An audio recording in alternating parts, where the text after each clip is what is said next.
Hey everyone, welcome back to my channel, Physician, Finances, and Investing. I'm Joe, a resident physician, and you know what time it is. Let's talk about how to get that bread.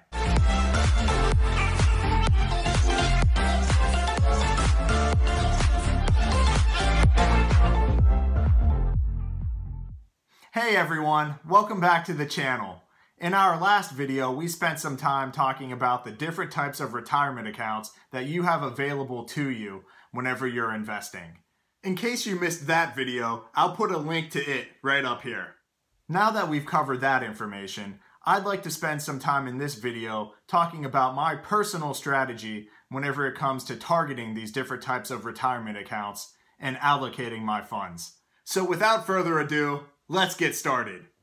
In our last video, we spent some time talking about the different types of employer-sponsored retirement accounts. These are your things such as your 401ks and 403bs. In general, this is where I typically like to start my investing. You might be asking yourself why I like to start with these employer-sponsored accounts rather than things such as your individual retirement accounts. Well, let me tell you. In general, most employers will offer employees a match whenever they contribute money to an employer-sponsored retirement account. Essentially, they're giving you free money. Free money? Sign me up! That's right, Average Joe. I said free money. Most employers will offer their employees a match for a certain percentage of funds that are contributed to an employer-sponsored retirement account. For example, your employer may offer you a one-to-one match for the first 4% that you put into the account. Meaning, if you contribute 4% of your paycheck each week, your employer will put in an additional 4%, essentially giving you a 100% return on your money. I personally like to start here and contribute up to the match so that I can take advantage of that guaranteed return. Let's move on to step 2. Maxing out your IRA. After I contribute the percentage that is necessary to take advantage of my employer-sponsored match, I then like to move on to my individual retirement account. Personally, I like to use a Roth IRA so that I can take advantage of potential tax-free growth on my money over the long term. As you guys may recall, as of 2020, the max contribution that you can put into your Roth IRA each year is $6,000 per year. You have until tax day to ensure that you have maxed out your individual retirement accounts, meaning that you have up until April 15th each year to contribute the maximum $6,000 for your individual retirement account. As you may be aware though, due to the ongoing pandemic that is affecting us globally in 2020, tax date for 2019 has been extended until July 15th. This also means that you have up until July 15th to fully fund your individual retirement account for the previous year, 2019. So if you haven't already, make sure that if you're eligible to contribute to an individual retirement account, that you are taking advantage of this. Max out the contribution for the previous year. Let's move on to talk about step 3, maxing out your employer-sponsored retirement account versus paying off student loan debt. After completing step 1, taking advantage of my employer-sponsored match, and step 2, maxing out my IRA, I then like to either move on to increasing my contributions to my employer-sponsored retirement accounts to attempt to max that out for the year, or paying off student loan debt. It's at this point in time that I recommend that each individual consider what their ultimate goal is whenever it comes to managing their finances. Are you someone who wants to contribute as much as you possibly can to your retirement, or do you want to balance this with paying off debt as well?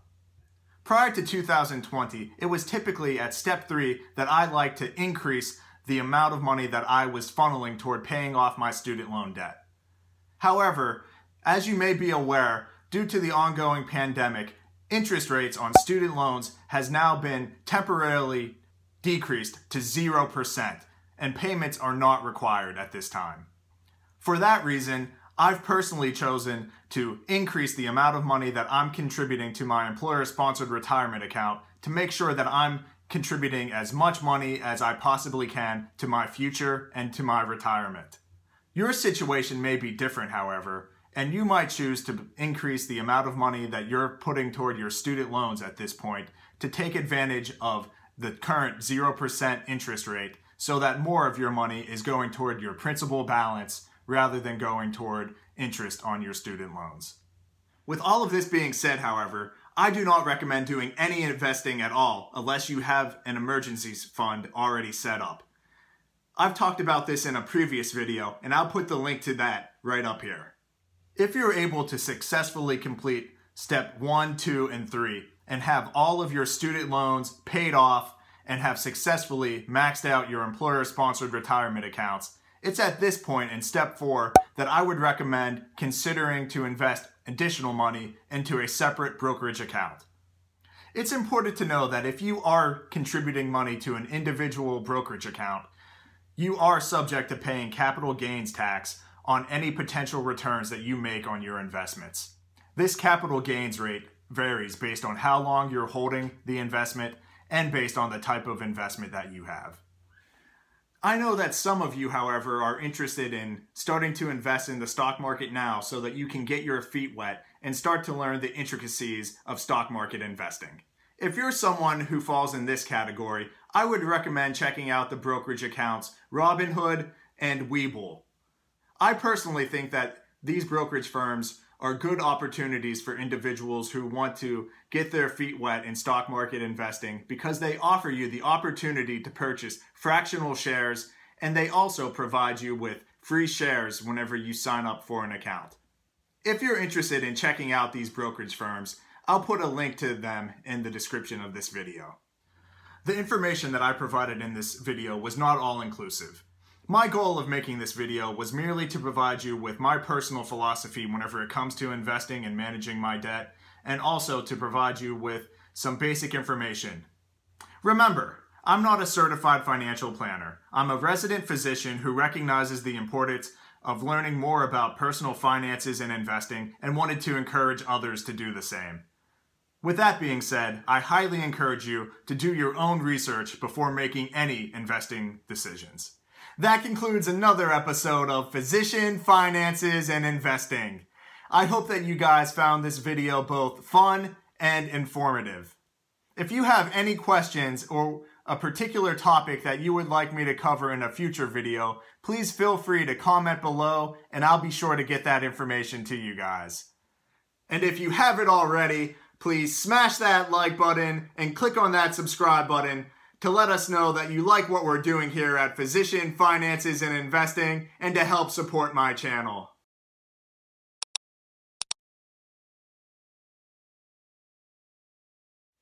Thanks everyone, and have a great day.